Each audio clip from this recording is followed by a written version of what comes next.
Hello, everyone, and welcome to the Susan LoPresti Wellness, Mind, Body, and Soul podcast, where we empower women to reclaim their health, increase their energy, and live vibrant, fulfilling lives at every age. Today's episode is one that so many women will relate to because we're talking about the real life challenges of midlife health, hormones, and taking control of your wellness journey. I'm honored to welcome Sharon Lemoine, an advanced registered nurse practitioner and the owner of Gig Harbor Concierge Medicine. Sharon brings more than 30 years of healthcare experience, including over 25 years working in emergency medicine. Throughout her career, she developed a passion for helping women move beyond symptom management and uncovering the true root causes of their health concerns.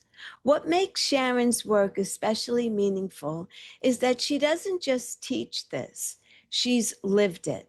She's a type 1 diabetic, a thyroid cancer survivor, and has personally navigated surgical menopause and the difficult decision to undergo a prophylactic mastectomy. Those experiences have given her a very unique level of compassion, understanding, and insight into what so many women face during midlife. Today, Sharon is dedicated to educating women through her concierge medical practice, her YouTube channel, Hormones, Health, and Faith, and a thriving online community of more than 7,000 menopausal women. She believes women deserve honest conversations, evidence-based information, and a personalized care that addresses the whole person, not just a list of symptoms. In today's conversation, we'll explore hormones, menopause, root cause medicine, and practical strategies to help women feel informed, empowered, and confident as they navigate this important stage of life. So grab a cup of tea, settle in, and join me in welcoming Sharon Lemoine to the podcast. Sharon, thank you so much. Welcome to the podcast. I'm so excited to have this conversation with you today. Thank you so much for having me. I love connecting with our community, so very excited. Great. That's great. I appreciate it. So, Sharon, you spent more than 30 years in the healthcare industry, including over 25 of those years in emergency medicine. How has that experience shaped the way that you care for your patients today? It has really given me a lot of perspective. I have learned a lot of lessons along the way in 25 years in emergency medicine. And really, I truly loved the work I did. I had a passion for emergency medicine, really helping people in that moment when they're having a crisis with their health. And it was very rewarding for a very long time. But I really felt I wanted to shift my career and my focus on spending time with the patient, being able to really hear them and give them the care they deserve. And as we all know, corporate healthcare has its challenges. Yes. And so I was given the opportunity to branch out and open up my own medical practice. And having that emergency medicine experience really has given me the medical knowledge, first and foremost. And I've really built on that to where my practice now really just takes the time to be able to validate women, their concerns. Of course, we see men as well, but really the focus is on these middle-aged women coming in health crisis and really not knowing how to navigate their health. So we are now in a practice where we can take the time and have that specialty and education to really focus on overall health, wellness, menopause, hormone replacement, and optimize their health so they're really looking at 20, 30 years down the road on where their health will be. Yeah, that's very important. That's very important. So I know that you had several of your own major health challenges. I know you're a type 1 diabetic. Correct. You survived thyroid cancer and also surgical menopause, and that changed your perspective as both a practitioner and a patient. How has that changed your perspective? Yeah, as a type 1 diabetic, I was diagnosed out of the blue at the age of 31. So a little out of the norm. It's typically more seen in juvenile onset. However, over the years, that has evolved as far as a diagnosis. And initially, I was really upset. I have always been very health conscious, always taking care of my body, even from a young age. And so when I got that diagnosis, I was really feeling a little defeated. And 25, 26 years later, I know God had a plan for one. It has really made me appreciate my health. It has certainly made me be more relatable to my patients in similar situations and has allowed me to really take my education and my experiences and really relate to my patients on a much more personal level. With the thyroid cancer and surgical menopause, all of those things, those are tough things to go through. Fortunately, I had that medical background and the base knowledge to help me navigate that, but it doesn't take the emotion out of it, right? And so again, I choose to look at those things as a blessing because it really has broadened my perspective on dealing with these issues. And so when I have these similar conversations with patients, I can certainly talk from a personal experience. And I think it allows us to connect on a whole nother level. Yeah.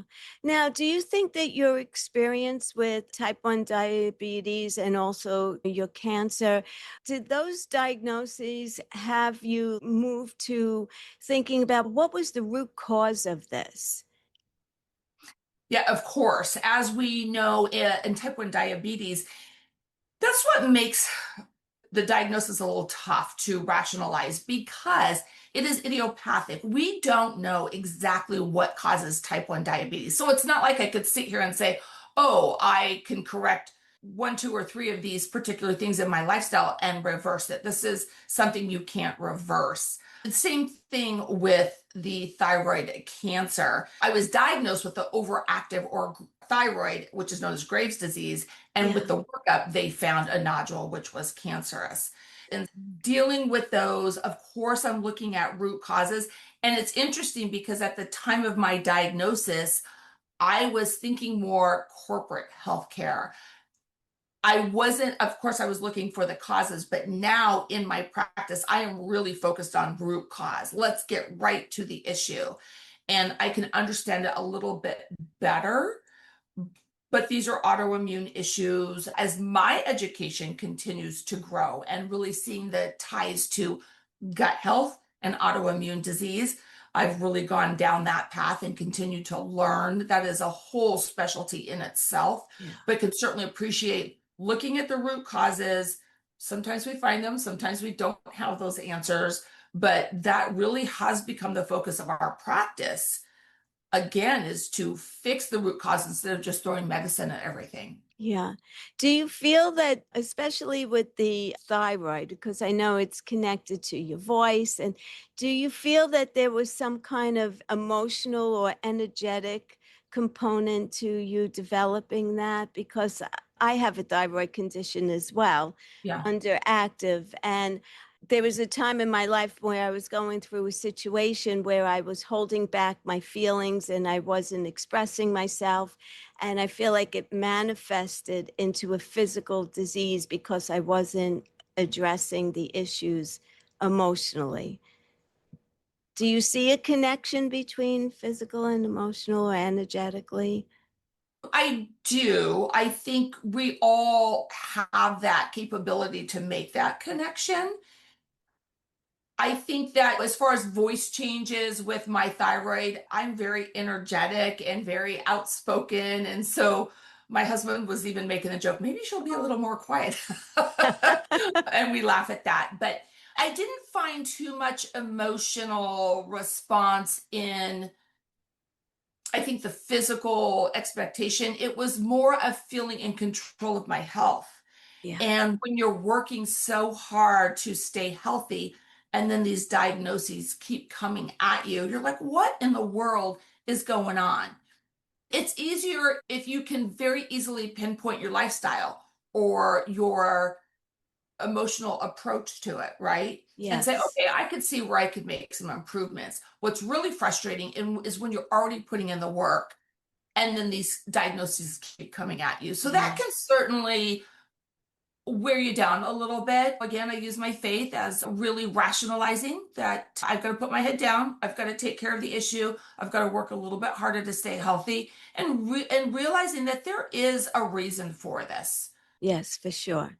So let's switch gears for a minute. Let's talk about women when they're feeling exhausted, gaining weight, losing sleep, brain fog, and they're simply told that it's part of aging. Do you feel that's really true? I think that is a very small piece of it. Yes, Yeah. are we aging? Of course. I am thankful we are in a space now where we are talking more about menopause education. I really think that pendulum is swinging compared to 25 years ago and the myths in menopause care and hormone replacement. So I'm glad that I can be in this space and help educate and really validate women. When they are coming to me, they've already seen providers. And again, being told, oh, you're just getting old, you need to just deal with it. And I think there's an appreciation when they sit down with myself and our practitioners because number one, they're heard, and we are all about validating women. Everybody feels things on a different level. It Yeah. affects their life differently. So we have to respect that. When a woman comes in, we know our bodies, we know what's right. A lot of times we can discount that. We put our heads down, we keep working, we've got families to take care of, but we really need to listen to that voice. And so all of those symptoms, the fatigue and the sleep issues, libido, relationship issues, it really has such a big part of our lives that I think has been missed and discounted. So when we dive into hormone issues and how much that is a piece of those symptoms, it can't be discounted anymore. And again, I think there's some great conversations happening to really acknowledge them and really start offering valid treatments for patients so they can continue living healthy and not being weighed down with these symptoms. Yeah. What do you think are some of the earliest signs that a woman is going into perimenopause? There's a whole array, and Yeah.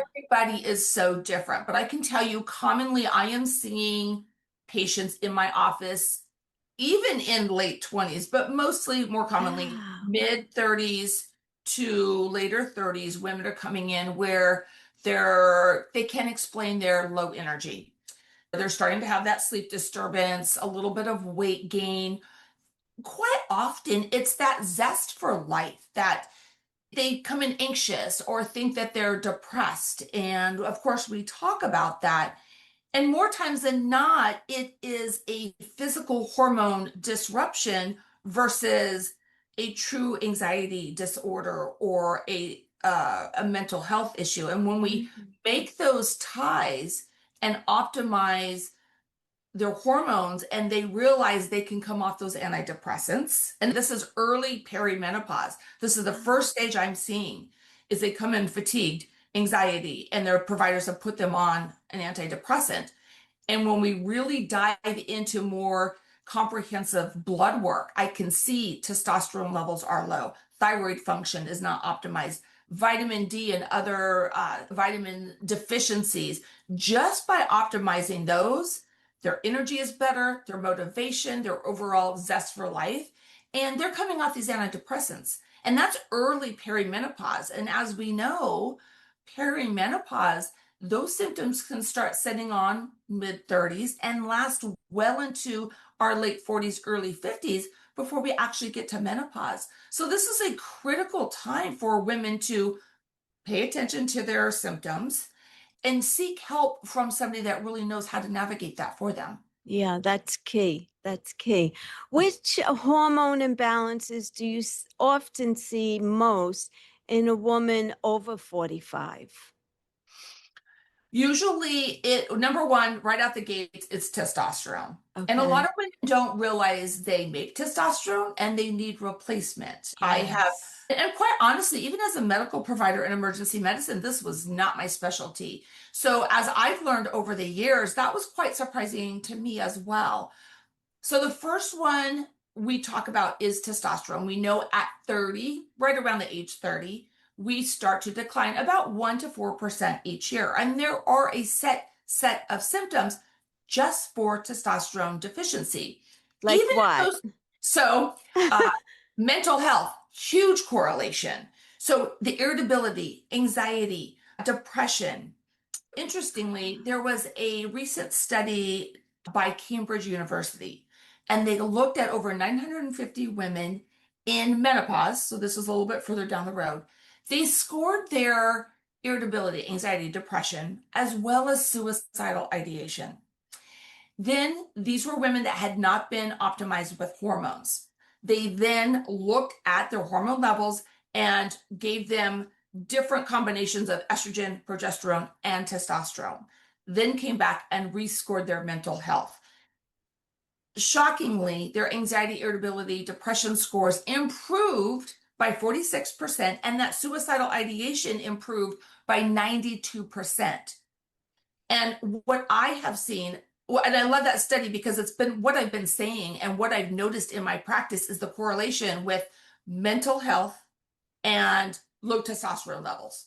Now, estrogen, progesterone absolutely is a piece of that. But we're talking those women first coming through my doors, just really getting into the thick of perimenopause. So, mental health, huge piece.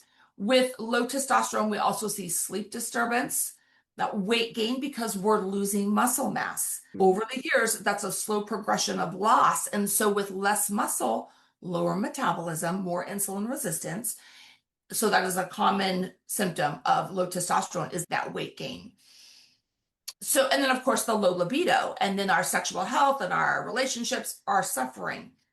So that is the first step that we're looking at in our perimenopausal women. Those ovaries might still be working and spitting out some estrogen, and they can go rogue on us during perimenopause. They're going to work for a few months and then they go dormant and then they're going to wake up again. So it's always a little bit of guessing game with estrogen replacement during perimenopause. We do it, but it's nice and slow and steady to support your own production until it runs out. And that is what we know perimenopause to be. And then, of course, there's progesterone that we could certainly look at in our perimenopausal women, mid 40s. Progesterone is known to help with sleep, and Yes. it's a calming hormone, and it can balance out estrogen nicely. So there's a whole array of combinations of hormone replacement. That's what makes it so interesting because each person can present so differently. Yeah. I know back in probably the 70s, there was synthetic hormones and people were developing cancer. Do you find that any of your patients are apprehensive about taking hormone therapy because of back then what it was all about? I've been on hormones for years already, and it saved my life and it works really well for me. But do you get any pushback from some of your patients where they're a little apprehensive? Absolutely. And that is really the education piece that we are Yes. trying very hard to do for our community. So that goes back to the Women's Health Initiative, which was one of the biggest research projects done on women. It actually started in the mid 90s. Prior to that, yes, you are correct. They were prescribing Prempro, Premarin, which Yes. was synthetic estrogen, progestin, which is synthetic progesterone. And so in the mid 90s, they decided to do a study. And the researchers had many hypotheses, but they were really focusing on menopausal women and the cardiovascular effects of being on these synthetic hormones. What they found over the years, this study was going on, and we have to remember the group they were studying, the average age was roughly 65.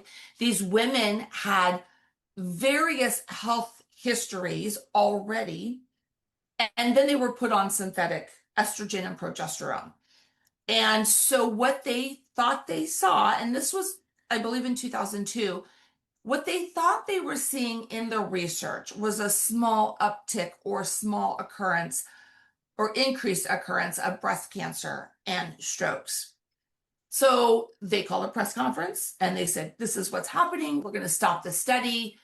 Hormones are causing breast cancer and strokes, and made that statement. And that was what we know now as a huge misinterpretation of data. Some people have said that was the most tragic mistake in medicine for women. When they went back decades later, and we're 25 plus years after that, they have realized there was no statistical data that caused unnecessary fear. And we have tried to rewind over the last couple of decades to get the correct message out there.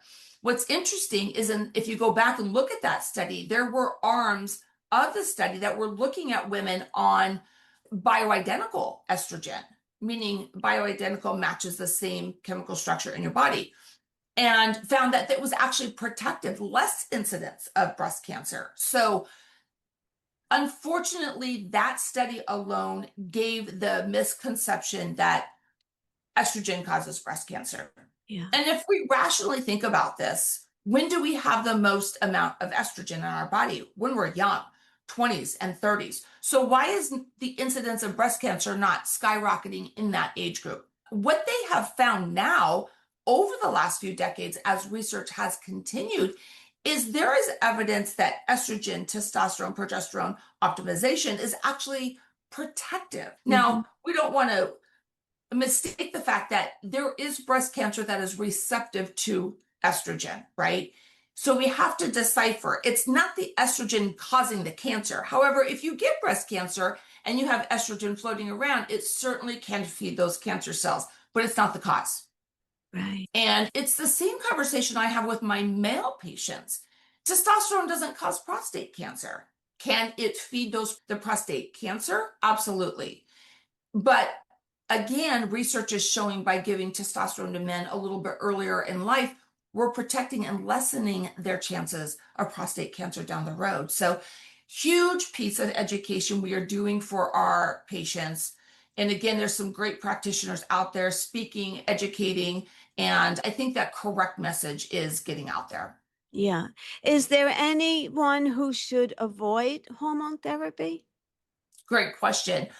There's always risks to everything we do, every medication, every hormone. There's always side effects. So we always have to look at each patient individually, look at their health history, look at their symptoms, look at their levels, and have that discussion and risk stratify who is the best candidate. Now, we can also break down each hormone. Some of my women with a history of breast cancer that have had an estrogen receptive cancer, they're scared, of course, for a reoccurrence. So for some of those women, they decide they feel comfortable with moving forward with just testosterone. We're going to give some energy. We're going to help maintain muscle mass. We're going to increase their libido, more zest for life. They're off and running and doing so much better. Now, they still have a risk of not optimizing estrogen because they're losing bone, right? And we know estrogen replacement helps protect against cardiovascular disease, dementia, bone loss. So what are these breast cancer survivors doing in that case, right? They are at risk. So it is a one-on-one conversation we have to have and decide risk versus benefit. Do I give breast cancer survivors estrogen? I do. We have that conversation. We do very close surveillance and follow up looking for reoccurrence of cancers, right? When I've got my women saying, I have no quality of life, my bones and my muscles ache, I can't get out the door, they've got cardiovascular risks. That is a bigger concern for them than a reoccurrence of breast cancer. Then we start with a low dose estrogen and see how they do, and we monitor very closely. How important is timing when beginning hormone therapy? So I tell my patients the earlier the better, because like you said earlier, are we all aging? Yes. We're trying to slow that process down. So if I have my women come in early perimenopause and we start balancing those hormones through this whole process, we are slowing cellular death. We are slowing the aging process. We are maintaining all the systems, cardiovascular, brain cells, right? Overall health, we're trying to optimize along the way. So if we start hormone therapy earlier, the chances of having less disease, less medical issues 20, 30 years down the road, the projection is much better. So start early, start slow. You don't need a lot, just a little sprinkle just to balance along the way. And then the opposite side of that question is, am I too old for hormones? There's a recommendation to really pause if you're 10 years beyond menopause, right? Oh, If you, really? yeah. Now, that doesn't mean you can't have it. It means we need to sit down and look at the risks of starting estrogen. And diving into that a little bit, we know estrogen vasodilates. So if I've got a 60-year-old lady who is 10 years into menopause, who is obese, has high cholesterol, high blood pressure, and known cardiovascular disease, I'm going to pause before I give her estrogen until we get a full workup and maybe even correct and reverse some of those issues to lessen the risk for stroke or a cardiac event. Because if I give her estrogen, vasodilate, if she's got some plaque in those vessels, those can loosen when we vasodilate and those can break off. So that would be somebody higher risk. Now, if I have that same 6-year-old come in who is 10 years postmenopause, active, healthy weight, no history of high blood pressure, hyperlipidemia, and significantly symptomatic, maybe some early osteopenia or osteoporosis, yes, 100%. Let's get some estrogen on board and let's see how you do and try and slow that aging process down. Did you say that estrogen is important for brain health? Yes. Yeah. Yes.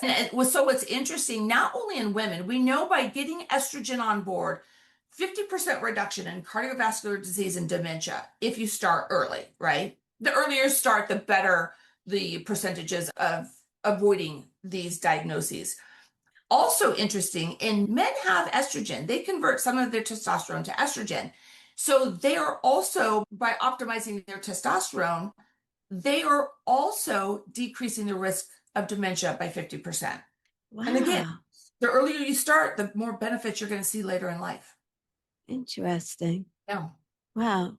How can women become better advocates for themselves when they don't feel heard by their healthcare providers? Because I know when I started in Yeah. perimenopause, and I went to a doctor, and he was a male. He says, it's perfectly normal for a woman of your age to feel this way. And I had everything wrong with me. And I kept saying, yeah, but I didn't see my mom struggle the way I am. Some doctors, they just dismiss it, really. Like you were saying, put them on antidepressants, Yeah. thinking that's the answer. So, how could we advocate for ourselves? Number one, listen to that voice in your head. Yeah. Women are in tune with their bodies, and you know when something's off. If you go to a provider and you're asking for an extensive blood panel to include hormone levels, and they say no, then you know that's not your provider. Now, to have their backs, all providers want to do well by our patients, but not all providers are specialized in hormone therapy. So we all have the best intentions, but they just might not be equipped, or that might not be their specialty, and that's okay. I personally have been educated on hormones through BioT, which is a well known for their hormone optimization education and their products that they offer to providers and patients. So I always tell my patients, go Google a BioT provider in your area. You know they have had top-notch education on this specialty. find a doctor who's been trained, who will validate how you feel. And at least start with running the right labs and the blood work. That's your first thing, right? Mhm. Then you can sit down and have the conversation and look layer by layer. Because quite honestly, we can say, yes, hormones are a big piece of the puzzle, but there are other things we need to be looking at: thyroid, vitamin deficiencies, right? And all the risk factors in optimizing each one. So many layers to these symptoms we commonly come in with, and we want to make sure we're not missing the obvious. So Yeah. you have to have a provider that is well trained, who will take the time to listen to you, and that's going to be your best start. Yeah. Why is thyroid function so important during midlife? I think we all underestimate our thyroid, and it's the ringleader for so many metabolic processes and hormone balance. So when you come in and you say, "Hey, I'm irritable," or "I'm depressed," or "I just can't get out of bed in the morning, severe fatigue, can't lose weight," is that a hormone issue, or do you have an underfunctioning thyroid? Right? And I think the thyroid could be a whole podcast in itself. How many women have gone to their providers and said, "I think I've got an underfunctioning thyroid," and they do blood work and they come back and say, "Nope, your numbers are normal, go home." Yes. Number one, we've not addressed your symptoms. And what they should be looking at on a thyroid panel is your free T3. That's the active thyroid hormone ready to be used. If you're not converting well, then your thyroid function might be okay, but you just might need that little extra active thyroid hormone to feel good. And it's so different from one patient to another, right? Yes. And so that is something we don't want to miss metabolically, right? It ties to our gut health, Hashimoto's, autoimmune. Is that coming from our gut? Do we need to fix the gut to fix the thyroid? So it's a huge piece of our overall health. And so when we're talking hormones, that definitely needs to be part of the conversation. Yeah.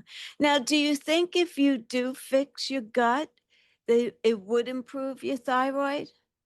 Depending on what's going on with your thyroid. Hashimoto's, what you will see on your blood work is elevated thyroid antibodies. So Yes. that's basically your body saying, "Hey, I am feeling the stress, and I'm going to attack my own thyroid." So with leaky gut, those toxins are leaking out of our intestinal walls, and one of the most common places those toxins go is our thyroid. So yes, we can reverse Hashimoto's. It's not easy. The gut has trillions of bacteria, and the microbiome is a whole specialty in itself, is balancing that out. So it takes time. It could be a gluten, a dairy, or some kind of trigger that's causing inflammation. So there's testing, there's stool mapping, and lots of supplementation that we have to look at to fix the gut. And we have seen the antibodies in Hashimoto's improve, and patients coming off of their thyroid medications. And I've seen it in my practice. And a lot of times I've seen it just by patients taking gluten out of their diets. Yeah. That made a big difference for myself. Yeah. It really did. So beyond the TSH test, what should women ask their doctors to evaluate? So again, when you're going in and you're asking for a full metabolic workup, ask for a TSH, obviously, but you got to remember that's not looking at thyroid. That's looking as your brain telling your thyroid what to do. Yeah. What is the thyroid actually doing? So T4, T3, and a TPO, those are your antibodies. With those three things, we should be able to see a little bit more in depth of what's happening with your thyroid function. Yeah. What about for women, even those without diabetes? How should they be paying attention to glucose? So in our practice, we work with a lot of patients with trying to lose weight. We do use GLP-1s, and we have them on a very strict regimen to make sure we're doing this properly. So to answer your question, is a conversation I have with every single patient. Insulin resistance is rampant in our country. And so what we have to focus on is obviously diet. It's going to come down to diet and exercise, but we can Right. break it down a little bit further. Diet, obviously, you need to be watching your carbohydrates and obviously sugar intake. If you think about your body taking an overload of carbohydrates and glucose all the time, it's having to spit out more and more insulin to counteract that, right? Over time, your body's going to peter out and it's going to become insulin resistant because it's, man, I just cannot make more insulin, and it stops responding. Part of that is the amount of glucose and carbohydrates we're putting in our body. The other big piece relates to muscle mass and density. More muscle density, less insulin resistance, and better glucose control. I'm from the era of cardio. When we do workout, just do a bunch of cardio. And we have quickly realized it is much bigger than that. We have to wake up the muscles in our body. You don't have to be a bodybuilder, Right. but we've got to get the muscle on our body to be dense and working for us to manage glucose levels. So we have this conversation with every single patient. You have to know how many pounds on your body is lean muscle mass, which drives how much protein you need in a day to maintain that muscle. If you maintain your muscle mass, whether you're using a GLP-1, whether you're trying to maintain your weight, it's about maintaining glucose levels and taking that insulin burden off your body, and so that you don't have to make as much, and we're reducing insulin resistance. So less glucose, carbohydrates, and wake up those muscles, pick up some weights, and you should have better overall glucose control. Does blood sugar swings affect hormones, energy, inflammation, and weight? All of it. All of it. Yeah, All of that's it, what yeah. I thought. And I can speak from on a personal level. As a type 1 diabetic, I have a continuous glucose monitor that works with my insulin pump. So I have seen this in real time, which again has been such an eye-opener for myself and my own health, but I can share this with my patients. We eat something with glucose, just or a carbohydrate by itself, right? Yeah. And we're going to see in real time a spike in our blood sugar. So it comes up and then it comes down.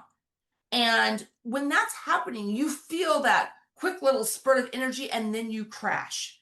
Yeah. And when you do that all the time, the peaks and the valleys, absolutely, you're trying to regulate that glucose level, the insulin demands, your thyroid metabolism, trying to adjust for that.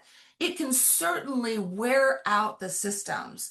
So we're trying to stay here versus the huge peaks and valleys.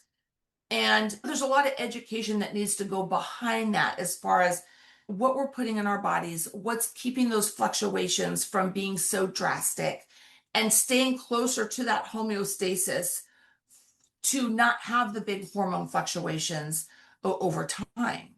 Yeah. I personally think that most people should wear the glucose monitor because we don't realize what's happening when we eat a pint of ice cream or Yeah. something. It's so delicious, and you're in front of the TV and you're just spooning it. But if you knew what was happening to your body based on a glucose monitor, it may spark something and someone say, gee, I should not be doing this because it's really not too good. I think they're great. I really do. Yeah. In our weight loss program, every patient gets hooked up with a glucose monitor. It's called Stelo, Stelo. You can look it up. But every patient gets hooked up with one of these for the first 2 weeks. And what I tell them is the first week on our program, they're trying to make some corrections, but we try to ease them into diet and exercise.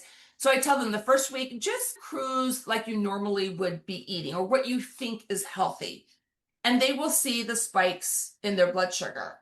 Then the following week, I said, okay, then you really want to clean up that diet and make some corrections. And when they see the difference of that first week and that Starbucks that they really love with the sugar in it, or maybe that healthy protein bar they didn't realize had so much carbohydrate in it, they see these huge spikes and they're like, oh my gosh, I thought this was a better choice. Very eye-opening. And that allows them to visualize now when they're eating exactly what's happening to those glucose, those levels. Yeah, I think that's important because you're aware. You Yeah. know, if you have nothing to base it on and you're just eating and that was delicious, you're not thinking about what it's doing to your body. But to see it in black and white, it makes you aware. Yeah. I think it's Great, really great piece of important. education for our patients. Yes. Yes. Absolutely. I just want to talk about surgical menopause. Yeah. What exactly is that, and how is it different from natural menopause? So surgical menopause, we can define it a couple ways. There's a partial hysterectomy where they just take the uterus. There's a complete hysterectomy where they're taking the ovaries and the fallopian tubes. So if women going through their 30s and 40s decide to have a partial hysterectomy, uterus is coming out, they still have those ovaries. So those ovaries are still making estrogen. So a little bit less impact on hormone levels versus surgical menopause, they're taking everything and boom, overnight, you're making no more estrogen. Now, for me, I chose to have a complete hysterectomy based on I have a high family history of breast cancer. And so I didn't want to, I thought if they're doing surgery, just take it all. Less risks for ovarian cancer down the road with my family history. The Uh-huh. other thing is with my blood sugars, I found with the fluctuations in estrogen, it was really affecting my blood sugar. So I was trying to really control that more steadily. And I thought by taking the ovaries out, now this was before I was a hormone specialist, that I made this decision. My thought was maybe I'll have better glucose control without second guessing what my ovaries are going to do. I had my surgery and I went 5 years without any hormones. And so I was about 45 when I had my hysterectomy. And quite honestly, the first couple of years, I think I felt okay. We always adapt and think we were okay. Yeah. And then 3, 4, 5 years into it, I couldn't sleep, very irritable, anxious, brain fog. And that was about the same time that I was shifting my career into hormone optimization. So, of course, I was having this aha moment like, wait a minute, I need to get these hormones on board, not only to make myself feel better now, but the risks I had for osteoporosis, cardiovascular disease, and dementia. I was like, let's slow this down big time. So, it was a learning curve. And again, I'm glad to have that experience because I know what not to do with my patients. And I can certainly speak to what it feels like to have no functioning ovaries. So is that an elective surgery, or did it have to be done because there was something physically going on with you? I never really heard of surgical menopause before. Yeah, commonly, especially with my background in emergency medicine, that classic patient would be the female in her mid 40s coming in because for severe fatigue. And come to find out, she was having heavy menstrual cycles more often and turned out to be severely anemic. And some of these women were actually needing blood transfusions because they were so depleted.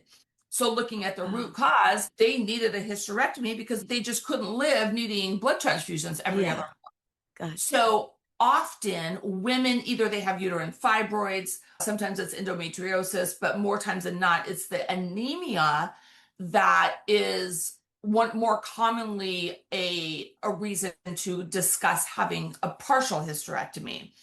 And I've seen patients in my office as well where they come in, I'm like, oh my goodness, your ferritin levels, you're severely anemic. We start talking, we realize this is because of heavy menstrual cycles. I refer them to OBGYN. They come back 6 months later and say, oh my gosh, I feel like a rock star because I had my uterus removed. And so they're doing so much better, right? When you decide to have your ovaries, now that could be an elective or a discussion to have with your physician is, do you want to, if you're having surgery for that scenario, do you want to keep your ovaries? It's very individual, right? Again, if you've got functioning ovaries that are still making estrogen, you might want to hang on to those as long as you can. We can supplement along the way. Yeah. if you have a high risk for ovarian cancer in your family, or if you've got severe endometriosis or whatever that other cause may be, those are things to consider if you're having a hysterectomy, whether to keep your ovaries or not. But just knowing that you're cutting the energy, you're cutting the hormone levels off immediately when you take those ovaries. Yeah. Sharon, any final thoughts you'd like to leave my listeners with today? Number one, thank you again for having me. I just have a passion for educating women, validating, and really showing them how to get the proper care. Our practice is faith-based, so it's always looking at God to really give us the motivation to take care of this awesome gift He's given us. And I'm here again just to educate and motivate women to just be their best and really empower them to take control over their health. Yeah. Do you see patients virtually? I don't. I can in the state of Washington. So Oh, once you've established care with me, we certainly do telehealth medicine, but based on restrictions and licensures, I can treat in the state of Washington, and that's where I'm residing currently. okay, gotcha.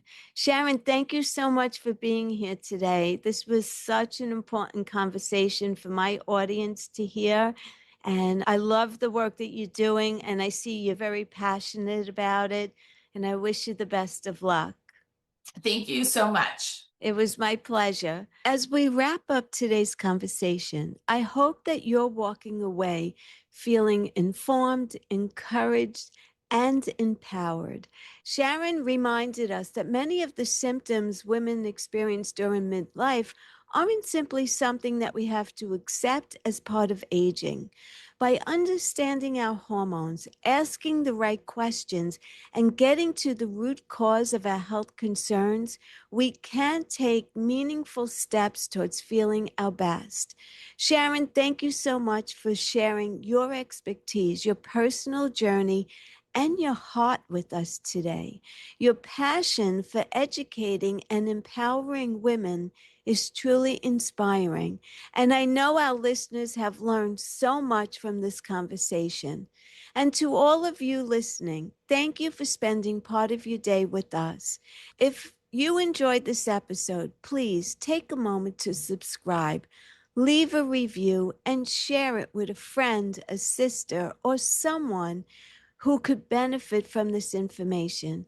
Your support helps us to reach more women who are looking for hope, healing, and practical tools to live healthier and more vibrant lives. Be sure to visit the show notes for links to Sharon's work, including her concierge medical practice, her YouTube channel, Hormones, Health, and Faith, and her social media community, where she continues to educate and support thousands of women navigating midlife and menopause. Remember, your body has an incredible capacity to heal when given the right support. It's never too late to prioritize your health, nourish your mind, strengthen your body, and care for your soul.